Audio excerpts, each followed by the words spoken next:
And on this incredibly busy morning, to the biggest story in the NBA, LeBron James with a high ankle sprain that he suffered in the Lakers' 5-point loss to Atlanta on Saturday night. You saw it right there. The team announcing he will be out indefinitely. With both LeBron and Anthony Davis out with injuries, the Lakers lost again last night to the Suns, 111-94. And not surprisingly, they have struggled this year when both LeBron and AD are not on the court. In 463 minutes, the Lakers have been outscored by over 4 points per 100 possessions this season. And it looks like that's going to be the case now for some time. Here he is, our insider extraordinaire. Woj is with me. Woj, what is the latest we're hearing on LeBron and that injury?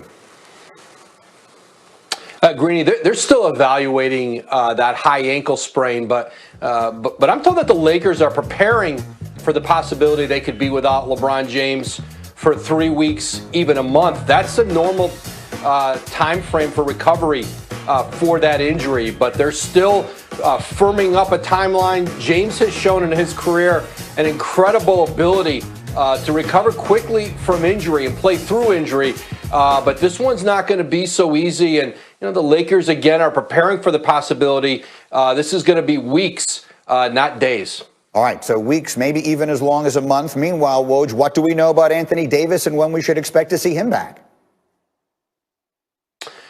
Well, you know, he's still recovering from that calf injury. His timeline doesn't change because LeBron James is out. You know, they're not going to rush him back. So he's still, I think, at least through the next week or two, you know, as he starts to, as they start to test that injury. But the Lakers are preparing again to go into Thursday's trade deadline. You know, really looking more long-term with this team and trying to make sure that they can plug some holes for when they do have a healthy LeBron James and Anthony Davis back for the playoffs. But you heard Dennis Schroeder say it last night. This team's going to have to learn to play with some more pace, play faster, be scrappier on defense. It is a tall order for them to be competitive without those two players. Yes, clearly. So that was going to be where I went next. The trade deadline is, as you just mentioned, on Thursday. How does this injury impact what we should expect to see the Lakers do?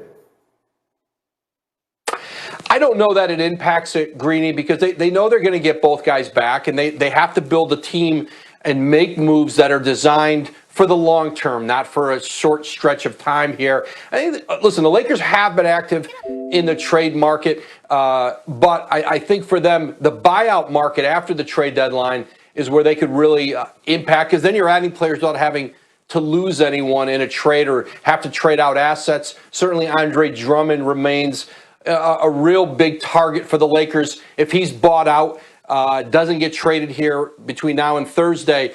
But this is a Laker team that, you know, all of a sudden, if you're the Jazz or you're the Suns, you're a 1-2 seed, and all of a sudden you show up for the playoffs and there's a healthy AD and LeBron in the 7th, 8th seed. You know, that's not exactly what you imagined earning a 1 or 2 seed to get, but that's how this may turn out. That's exactly right. That will be one of the fascinating subplots of all of this. Where do the Lakers wind up placing in the playoff positioning, and how does that wind up, for lack of a better word, just destroying the season of somebody else who didn't deserve it? Woj, outstanding. Thank you. We will check back with you as further information becomes available. And obviously that was another piece of news last night. If you're just waking up and had not heard, LaMelo Ball went down and he may not get up. He is the presumptive NBA Rookie of the Year, but he has a fractured bone in his wrist, and we would expect him now to be out for the season. So we had that as well yesterday. And then we had this. Just wanted to finish up the NBA conversation with a moment of just absolute sensationalness. Look at this. Bam Adebayo up and throwing it down. He'd be called for an offensive foul,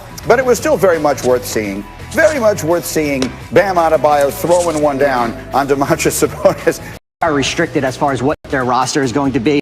They are basically going to have to ride it out with this group. They're taking on water right now, but they're still in good position. They're in that 3 seed. I don't see them falling back anywhere further than 6.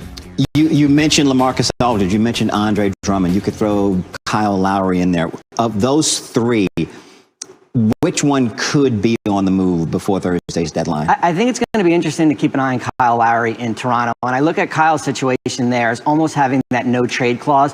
If Kyle Lowry wants to get traded from Toronto, Kyle Lowry will get traded from Toronto. And they've lost 8 games in a row. They're 2.5 games out of even the play-in tournament right now. They've got Norman Powell, who could be a free agent this summer also, but Lowry is the name to keep an eye on this week.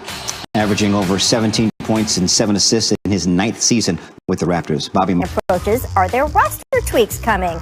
I asked LeBron about what it's like to live through trade season last night. Take a listen to what he had to say. Teams are always just trying to figure out a way how to get better, especially the ones that believe that they can make a run for a championship. So that's the way it's always been. Not always, but for the last, I guess, 5 to 7 years, 10 years of my career, with the trade deadline and buyouts and things of that nature. So 10 days, there's going to happen really fast. So we see what happens over the next 10 days. So, Dave, look, it's changed. When he said, for the last 5 or 10 years, when LeBron started trade season, transactions were not as crazy, but they are crazy now. So who are the top trade and buyout candidates for the Lakers as we approach this March 25th deadline? Well, I'll start by saying, based on the Lakers roster construction and where they're going to be at salary cap-wise, it's going to be most likely buyout candidates over trade targets for the Lakers, because if they were to do away with some of their young talent in order to pursue a trade, they're going to be in a tough situation this summer moving forward. But let's start with 3 names. Andre Drummond of the Cleveland Cavaliers, who's been parked on the bench for about a month now as they try to pursue trade targets. And I'm hearing that the Cavs are receiving interest in them, but because he has such a high salary number, it's going to probably be tough for them. Perhaps need a 3-team scenario in order to get that trade. Otherwise, it would be a buyout. Let's go to J.J. Redick of the Pelicans, whose shooting percentage is down a little bit this year, only shooting 36% from 3, but he's one of the true pure shooters in the game, and someone at this stage of his career trying to get that championship. Last year was the first year of his career he missed the playoffs. And we don't know how much time he has left, and we'll see if he gets dislodged from the Pelicans, because he is not one of those guys that's been parked yet like some of these other guys. The other guy, PJ Tucker, who was such a vital piece on those Houston Rockets teams that knocked on the door of making the finals and upsetting the Golden State Warriors. Toughness, grit, corner 3-point shooting, playoff experience, and there's going to be a bunch of suitors for him as well. There already are. The Rockets are receiving a lot of interest. Those are the names I would start with at the top of the Lakers list. Yeah, Tucker is going to be a trade, not a buyout for sure. As Dave points out, there's lots of interest. The name that I like there is Andre Drummond. I think Andre Drummond has become underrated because he's been sort of pigeonholed as this empty stat stuffer guy, empty calorie stats. And I think some of that criticism has been fair at times, but the stats have meaning. It's not just the points and rebounds. He gets a ton of steals for a center, which is really valuable. And if you put a guy like that with LeBron James, he's going to look 20% better immediately, rolling to the rim, dunking, getting offensive rebounds. He's the kind of vertical threat that LeBron really likes that they do not have this year with Marc Gasol and Montrezl Harrell as their centers. I think he'd be great for the Lakers. And I agree with Dave. I think the Cavs could make an Andre Drummond trade right now. I just don't think it's a trade that they particularly want to make. I don't think they've gotten an offer that is to their liking. I think it's more bad money coming back to them, not all in assets. So if it gets to buyout territory, I really like the Andre Drummond fit with the Lakers. I think he's become underrated. I agree. And look, the Lakers need a dynamic roller and a shot blocker. And if they can't get Andre Drummond, I would look into bringing back JaVale McGee. LeBron James and the rest of some of the Lakers are very familiar with him. He's familiar with the organization. He's what they're missing in that centerpiece. We all know that LeBron loves spacing. He would love to have a guy like J.J. Redick. And I know J.J. Redick's shooting percentage is down, but sometimes a change of scenery will change that.